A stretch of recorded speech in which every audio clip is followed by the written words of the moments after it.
Nesse instante, Curitiba para ouvir o momento de maior audiência do rádio. Renato Gaúcho apresenta... Vem, você bem sabe que aqui é o seu lugar. A música da minha vida. E sem você consigo apenas compreender. Olha, eu notei de saída que a minha cunhada estava estranha. Eu conhecia a Daniele. Pelo tempo de convivência que a gente já tinha, deu para notar que havia alguma coisa esquisita, incomodando, atentando o juízo dela, porque ela realmente não estava normal. Ela não era daquele jeito. Quando aparecia ele em casa, não parava de falar nem por um segundo. Sabe aquela pessoa que não para quieta? E nesse dia em questão, ao contrário, ela entrou, sentou no sofá, ficou ali quieta, depois começou a olhar para mim, um olhar assim meio suspeito. Olha, alguma coisa tinha. Alguma coisa tinha. Minha cunhada era de casa. A gente não tinha cerimônia nenhuma, uma com a outra. Tanto que ela entrava em casa, quando bem entendia, sem precisar bater na porta, e eu também fazia o mesmo, lá na casa dela. Até porque a gente morava ali no mesmo terreno. A casa dela ficava na parte dos fundos. Éramos quase como irmãs. A certa altura, já que ele estava quieto e não falava nada, eu perguntei: aconteceu alguma coisa, Daniele? Ele engoliu a saliva. Não. Por quê? Sei lá. Você está quieta, esquisita. Ela disse que não. Só que eu não me conformei. Sabia que alguma coisa diferente estava acontecendo com ela porque, repito, conhecia a minha cunhada como ninguém. Esbaforida, daquele tipo que não para um segundo, que fala, não deixa nem a gente falar. Aí de repente a pessoa entra na tua casa, senta no sofá, começa a te olhar com aquele olharzinho esquisito e não fala nada. E vem me dizer que não tinha. Ah, tinha. Alguma coisa diferente tinha. Ela ficou um tempo ali, assistindo televisão, e não deu um pio. Coisa que, repito, para uma pessoa que não para de falar nem por um segundo, era no mínimo estranho. Depois voltou lá para a casa dela, só que não demorou muito e apareceu de novo diante de mim, toda nervosa. Carminha, ai meu Deus, eu estou precisando falar com você. Se eu não te contar, eu vou... Contar o quê? Ela entrou, sentou ali no meu sofá e continuou quieta. Entrou dizendo que se não me contasse determinada coisa ia ter um troço. Só que entrou e continuou quieta. Nervosa. Não parava de esfregar uma mão na outra. Nunca quis saber. Ou por outra, até perguntei uma vez, mas como ele falou que não era nada, que era coisa lá do serviço, deixei quieto. Fiquei ali me debulhando em lágrimas enquanto minha cunhada tentava em vão me consolar. Como consolar uma mulher que acaba de saber que está sendo traída pelo marido, e mais do que isso, que o marido está pensando em largar dela para ir viver com outra? Aquele dia, quando ele chegou da rua, eu ensaiei, mas não tive coragem de tocar no assunto. Eu ficava olhando para ele e me perguntando se aquilo realmente era verdade ou se de repente, sei lá, não tivesse nada a ver, não passasse de invenção do Nelson, então engano. Na hora do desespero, a gente procura consolo em tudo. O coração da gente se nega a acreditar porque é muito doloroso. Durante o jantar, me deu uma vontade tão grande de chorar. Eu saí da mesa e fui lá para o banheiro. Depois voltei. Meu marido ainda ali à mesa, comendo. E eu pensando, remoendo aquilo, tentando criar coragem para falar qualquer coisa, mas não sei nem como consegui comer. Porque a comida não descia. Naturalmente que ele notou o meu jeito. Notou, mas não pareceu nem um pouco interessado. Não deu a mínima. Não perguntou, não fez nenhum comentário, nada. Não consegui nem dormir aquela noite. Fiquei o tempo todo rolando de um lado para o outro da cama, só pensando em tudo que a minha cunhada tinha me contado. Meu marido tinha outra. Sabe, não dava para acreditar. Mais do que isso, estava pensando em largar de mim para ficar com essa outra. Fosse ela quem fosse, quem seria desgraçada, meu Deus. No dia seguinte, minha cunhada veio conversar comigo de novo. E aí, Carminha, falou com meu irmão? Pior que não. Não tive coragem. Mas como que não, mulher? Não acredito. Você vai deixar isso barato, Carminha? Ela me deu um monte de conselhos. Chegou a se oferecer para conversar com Edmar, mas eu pedi que ela não se metesse. Na verdade, eu estava morrendo de medo de cutucar e acabar perdendo meu marido para sempre. Achei melhor esperar para ver. De repente, é como eu disse, fosse só fofoca, ou então engano, ou então talvez até fosse verdade, mas ele voltasse atrás, desistisse. Mesmo assim, ela ainda prometeu me ajudar. Disse que ia tentar saber mais alguma coisa sobre a mulher com o marido. De repente, sei lá, ela conseguisse fazer o Edmar comentar mais alguma coisa sobre a amante. E de fato, algum tempo depois, ela me trouxe mais algumas informações. O nome da sirigaita era Simone. Segundo minha cunhada, trabalhava na firma com o Edmar. Era colega de trabalho do meu marido. Minha cunhada fez de tudo para que eu fosse lá no serviço dele falar com ela, pedir satisfação. Mas, repito, fiquei com medo de me confrontar com a verdade. Eu não queria nem cogitar a possibilidade de perder o meu marido para sempre. Só eu sei o quanto me torturei depois que soube que os dois trabalhavam juntos, que se viam o tempo todo. Se viam e faziam sabe-se lá mais o quê. Se bem que o Edmar passava mais tempo fora da empresa do que dentro, já que trabalhava como entregador. Mesmo assim, eu passava os meus dias na mais completa agonia, só imaginando os dois juntos, se beijando, se abraçando, quem sabe até numa suíte de motel.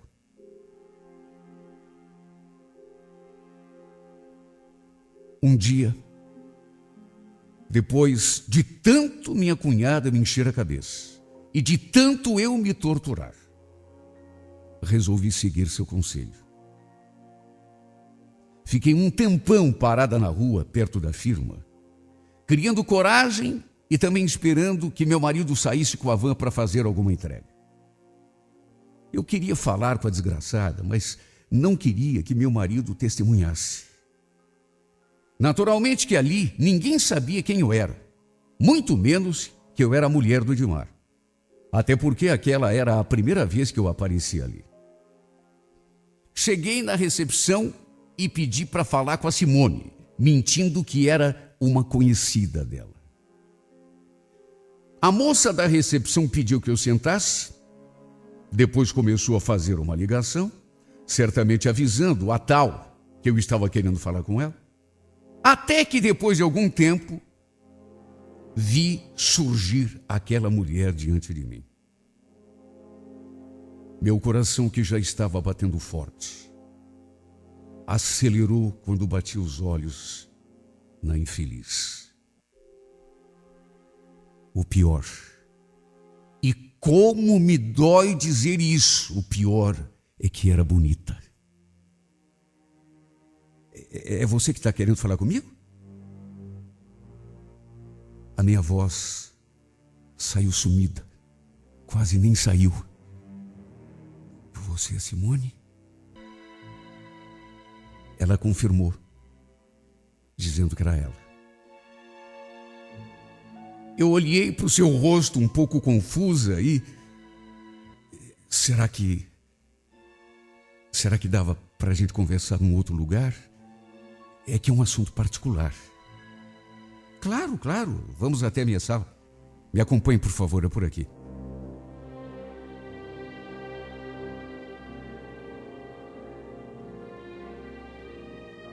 Eu ainda nem sabia o que ia dizer. Para começo de conversa, eu nem sabia se era mesmo verdade as coisas que minha cunhada tinha me contado. E se não tivesse nada a ver? E se fosse um engano? Eu não podia simplesmente chegar e ficar acusando a mulher, ou então meter a mão na cara dela. Quando chegamos à sua sala, ficamos uma diante da outra e eu, com os nervos à flor da pele, tremendo dos pés à cabeça, balbuciei. Bom, Simone, a gente não se conhece, mas é que eu fiquei sabendo de uma coisa e eu precisava muito que você me confirmasse ou que você desmentisse.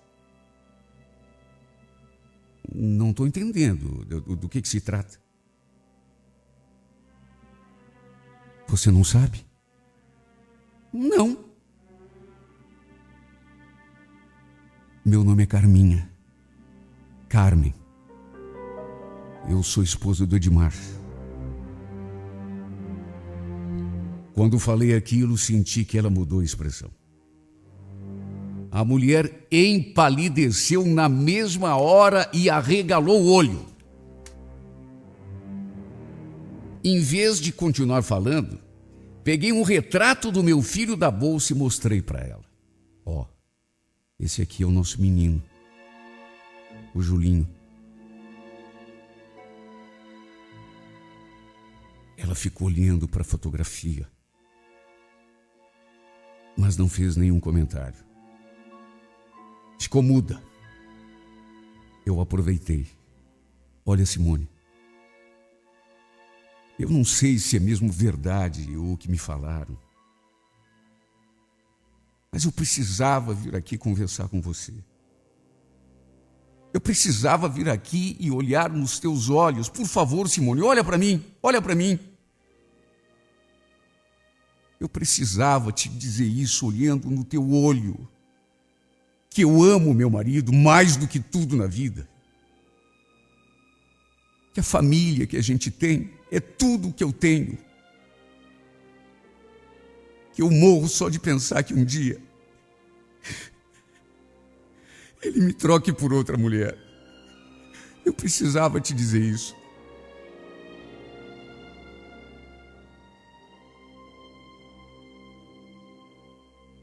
Ela mal conseguia me olhar diretamente nos olhos. Cada palavra que eu dizia, ela engolia em seco e empalidecia ainda mais. Tudo isso sem dizer uma palavra. Ela escutou tudo em silêncio, com aquela expressão de medo, preocupação e pena no olhar. Falei tanta coisa, sobre mim, sobre meu marido, nosso filho, nossa família, até do nosso tempo de namoro. E no fim, já sem lágrimas para chorar, fiz uma coisa que jamais imaginaria que seria capaz de fazer. Pedi. Na verdade, supliquei. Simone, a gente nem se conhece, é a primeira vez que eu te vejo. Repito, eu nem sei se, e nem quero saber. Também não quero saber. Eu só quero te pedir. por tudo quanto é mais sagrado, não destrua minha família. Não tire o meu marido de mim, Simone. O Edmar e o nosso filho são tudo que eu tenho, eles são tudo para mim. Você é uma moça bonita. Você pode ter um namorado que quiser, mas o Edmar é tudo que eu tenho. Ele é meu mundo. Não tire meu marido de mim, por favor.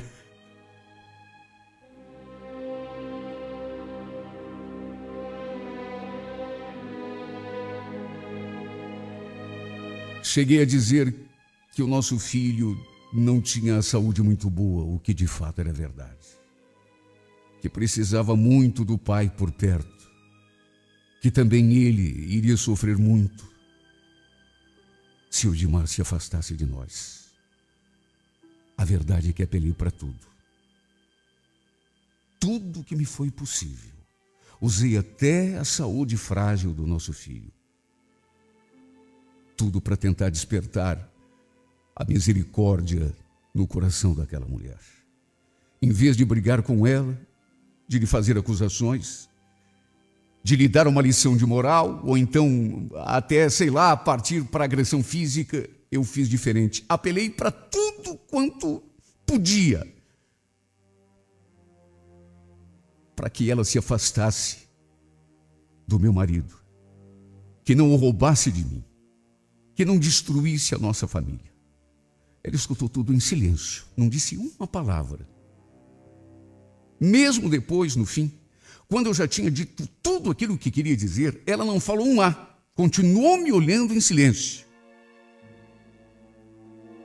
Eu ainda lhe pedi que não comentasse nada com Edmar, que não contasse que eu havia estado ali, e muito menos lhe feito aquele pedido patético.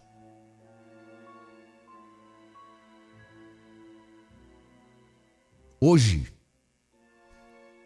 posso dizer que tenho quase certeza, para não dizer certeza absoluta, de que os dois já não têm mais nada um com o outro. Meu marido e aquela Simone. Quando veio me contar aquela história,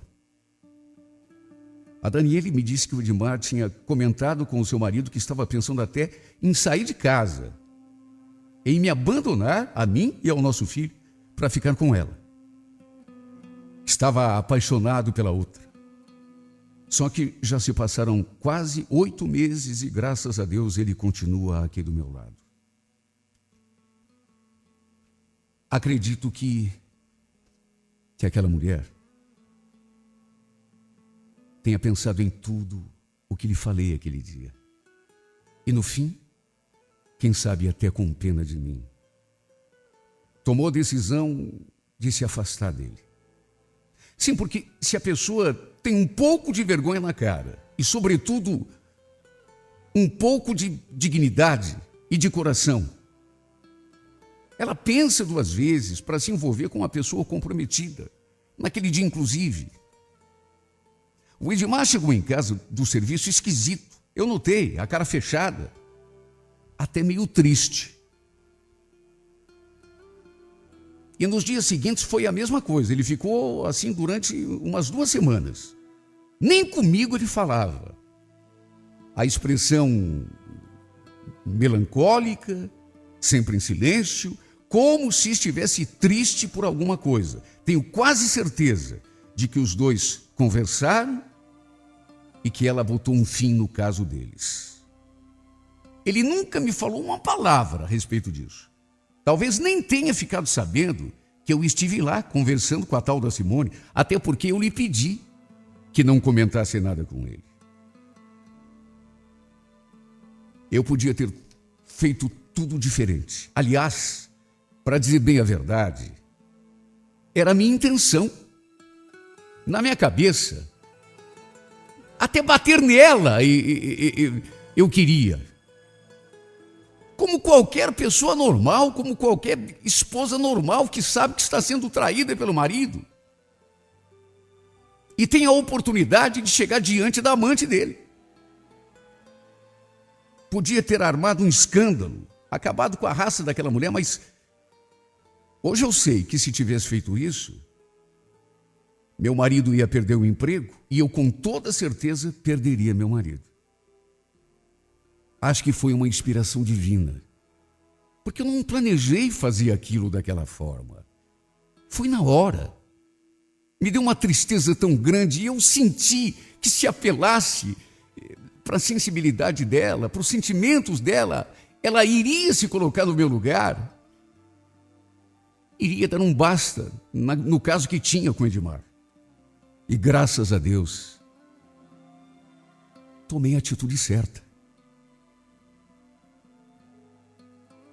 Ainda sinto meu marido um pouco distante de mim, mas pelo menos ele não saiu de casa. E eu tenho fé de que com o tempo as coisas voltem a ser como eram antes. Talvez eu tenha tomado a atitude que, pensando por mim, eu não tomaria. Porque, repito, nunca planejei fazer aquilo. Mas sei que Deus me iluminou naquele momento.